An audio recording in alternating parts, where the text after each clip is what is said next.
இமயம் TV நேயர்கள் யாவர்களுக்கும் ஆண்டவராய் இயேசு கிறிஸ்துவின் நாமத்தில் அன்பின் வாழ்த்துதல்கள். இயேசுவை சந்திக்கிறார் நிகழ்ச்சியின் மூலமாக உங்கள் யாவரையும் சந்திப்பது எவ்வளோ பெரிய சிலாக்கியம். இது கர்த்தர் கொடுத்த சிலாக்கியம். இன்றைக்கும் தேவனுடைய வார்த்தையை நாம் 2 கொரிந்தியர் 5:17 தியானிக்கப் போகிறோம்.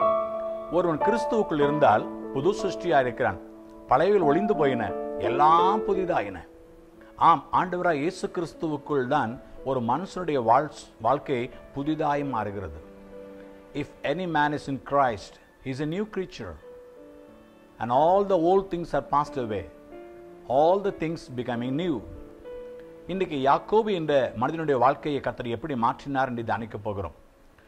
ஆதியாகமம் 32 26 முதல் 28 வரைக்கும் அங்கே யாக்கோபு என்ற ஒரு மனுஷன் யாப்போக்கு என்ற ஆற்றங்கரையிலே வந்து நின்று தன் குடும்பத்தார் யாவரையும் அக்கறைப்படுத்திவிட்டு தனித்து தேவனோடு போராடி ஜெபிக்கிறான். பொழுது விடுகிற போது தேவன் வந்து சொல்லுகிறார், டேய், நேரம் ஆகிறது, பொழுது போகிறது, பொழுது விடுகிறது, நான் போகட்டும். யாக்கோபு சொல்லுகிறான், ஆண்டவரே, நீ ஆசீர்வாதத்தால் ஒழிய நான் போக விட மாட்டேன் என்று சொல்லி கர்த்தர் கேட்கிறவன் பேர் என்ன? யாக்கோபு.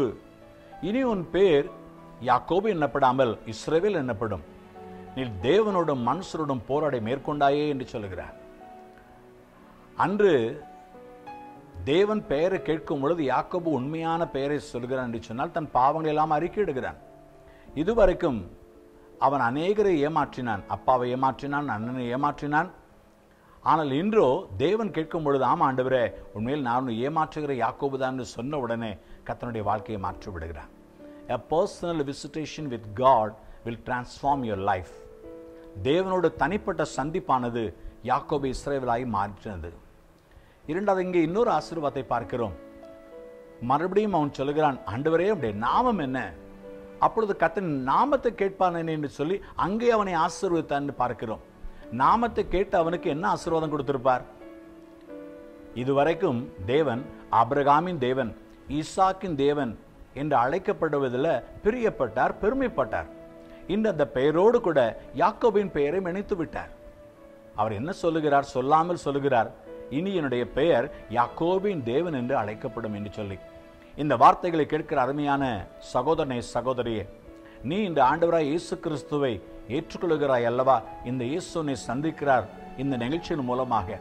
இன்று முதல் உன் வாழ்க்கை மாறுவது மாத்திரமல்ல, ஆண்டவர் உன் பெயரோடு தன் பெயரை இணைத்துக் கொள்கிறார். இன்று முதல் தைரியமாக நீ சொல்லலாம், ஆண்டவர் என்னுடைய தேவன். சங்கீதம் 63:1 தேவனே என்னுடைய தேவன். Lord, you are my God.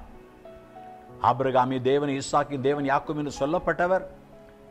அவர் செல்வராஜின் தேவன், பாக்கியராஜின் தேவன், சலோமியின் தேவன், இந்திராவின் தேவன் என்று அழைக்கப்படுகிற கர்த்தர். இரண்டாவது, யாக்கோபு எப்பொழுது இஸ்ரவேலாய் மறுவப்படுகிறான்? ஆதியாகமம் 45 27 யோசேப்பு அவன் சகோதரர்களை தகப்பனை எகிப்துக்கு அழைத்து கொண்டு வரும்படி சொல்லுகிறார். காரணம், சில ஆண்டுகளுக்கு முன்பதாக யோசேப்பு காணாமற் போனான். அவன் மரித்து போனான் என்று நினைத்து யாக்கோபு சொல்லுகிறான், நான் துக்கத்தோடே பாதாளத்துக்குள் இறங்கப் போகிறேன் என்று சொல்லி.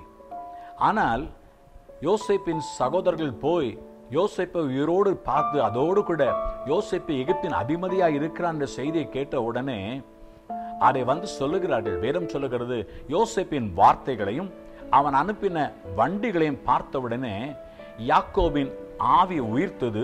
அப்பொழுது இஸ்ரவேல் சொல்லுகிறான், யோசேப்பு உயிரோடு இருக்கிறானே, நான் போய் அவனை பார்ப்பேன் என்று சொல்லி. Secondly, the promise of God and the provision of God. When you just look into the promise and provision what the Lord has prepared for you, தேவன் உனக்காக சொல்லுகிற வாக்குத்தத்தங்களையும் உனக்காக ஆயத்தம் பண்ணி வைக்கிற ஆசீர்வாதங்களையும் நீ விசுவாசிக்கும் பொழுது உன் வாழ்க்கை இஸ்ரவேலாய் மாறும். இன்றும் கர்த்தருடைய வார்த்தை உனக்கு நேராக வருகிறது. தேவன் உனக்காக எல்லாவற்றையும் ஆயத்தம் பண்ணி வைத்திருக்கிறார். 1 கொரிந்தியர் 2:9 அன்பு கூறுகிறவர்களுக்கு தேவன் ஆயத்தம் பண்ணினவர்களை கண்கள் காணவில்லை. எல்லா ஆசீர்வாதம் உனக்கு இருக்கிறது.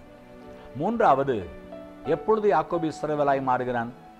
ஆதியாகமம் 48 1 2 உங்கள் தகப்பனாகிய யாக்கோபுக்கு வருத்தமா இருக்கிறது என்று யோசேப்புக்கு சொன்ன உடனே யோசேப்பு வேகமாய் தன் 2 பிள்ளைகள் மனாசே எப்ராயிமை அழைத்து கொண்டு ஓடி வருகிறான். யோசேப்பு வந்திருக்கிறான் என்று அவனுக்கு சொல்லப்பட்ட உடனே யாக்கோபுக்கு சொல்லப்பட்டது யோசேப்பு வந்திருக்கிறான் என்று. உடனே இஸ்ரவேல் தன்னை திடப்படுத்திக் கொண்டு எழுந்து உட்கார்ந்தான் என்று பார்க்கிறோம். மூன்றாவது, yes, the presence of Joseph, that means the presence of the Lord Jesus Christ will transform your life. யோசேப்பு வந்திருக்கிறான், இங்கே உன் பக்கத்தில் இருக்கிறான் என்ற செய்தியை கேட்ட உடனே யாக்கோபு இஸ்ரவேலாய் மாறிவிடுகிறான். அருமையான தேவனுடைய பிள்ளையே, இன்றைக்கு உன் அருகில் ஆண்டவராய் இயேசு கிறிஸ்து இருக்கிறார். இந்த வார்த்தை உனக்கு நேராக வருகிறது. உணர்ந்து பார், உன் பக்கத்தில் இருக்கிறார்.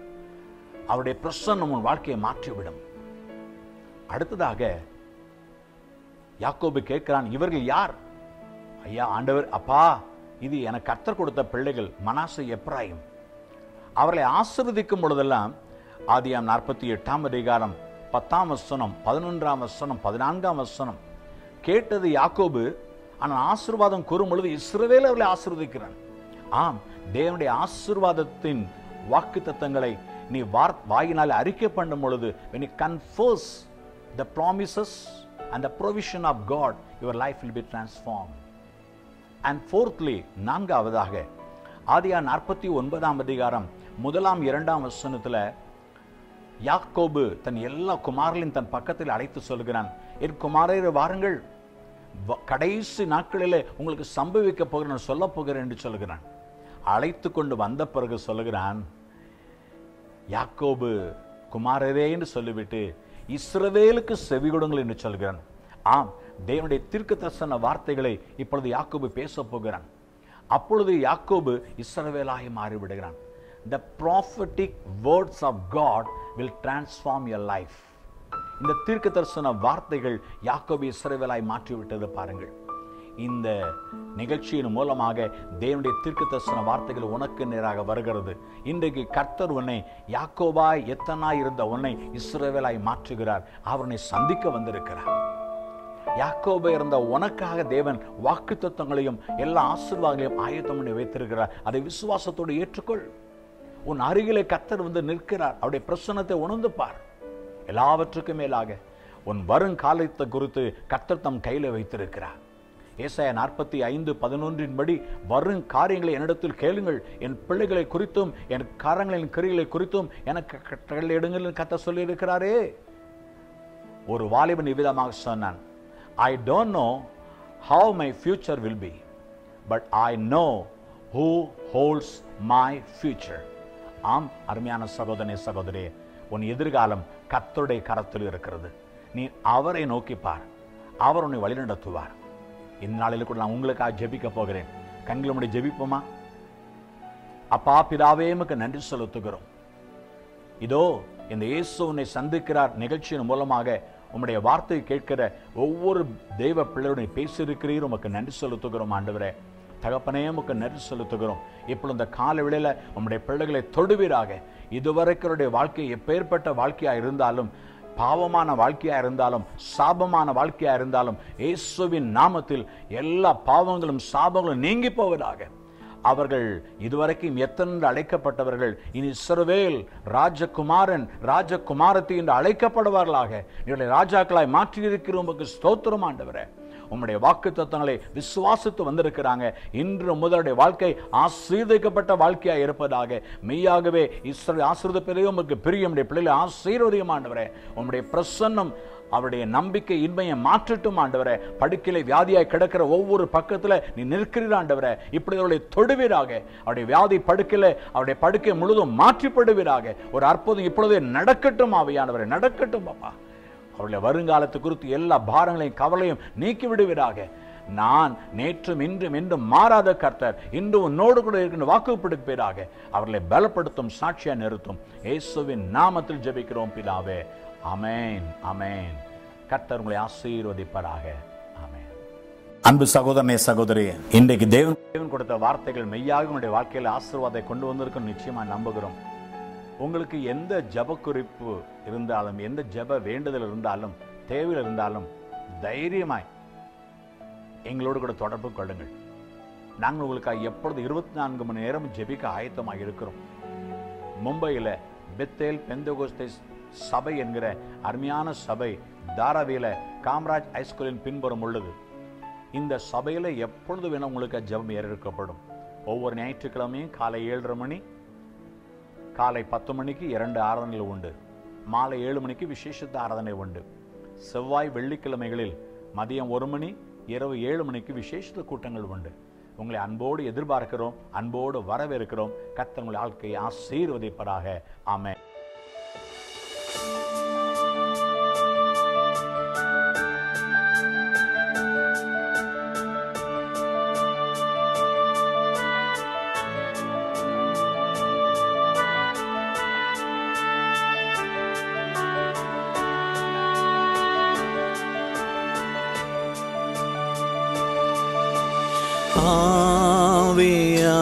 ஆவியானவரே,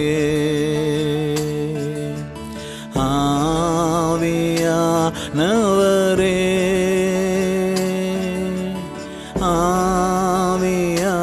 ஆவியானவரே,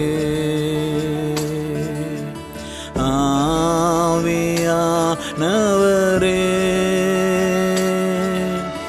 என்னை நோக்கி வாரும், எனக்குள் வாரும், என்னை நோக்கி வாரும், எனக்குள் வாரும், என்னை நிரப்பும், என் வழியாய் செல்லும், என்னை நிரப்பும், என் வழியாய் செல்லும்.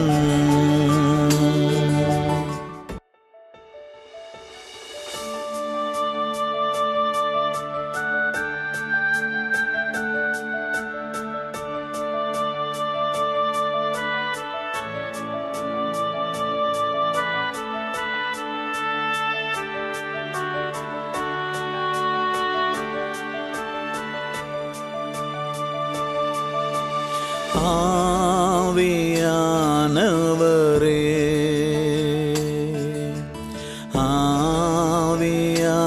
ஆவியானவரே,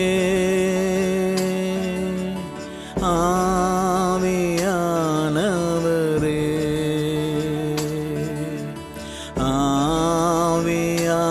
ஆவியானவரே,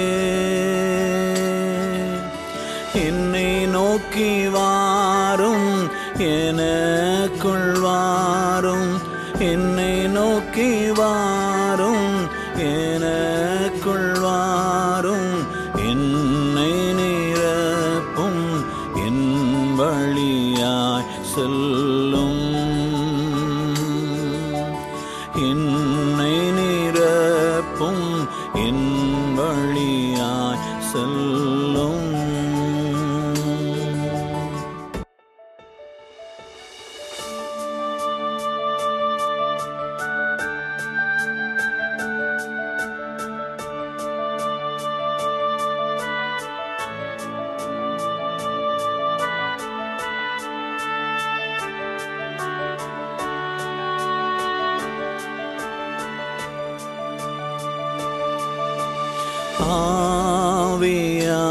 ஆவியானவரே, ஆவியானவரே,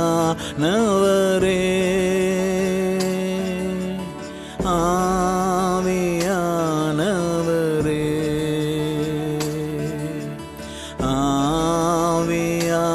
ஆவியானவரே,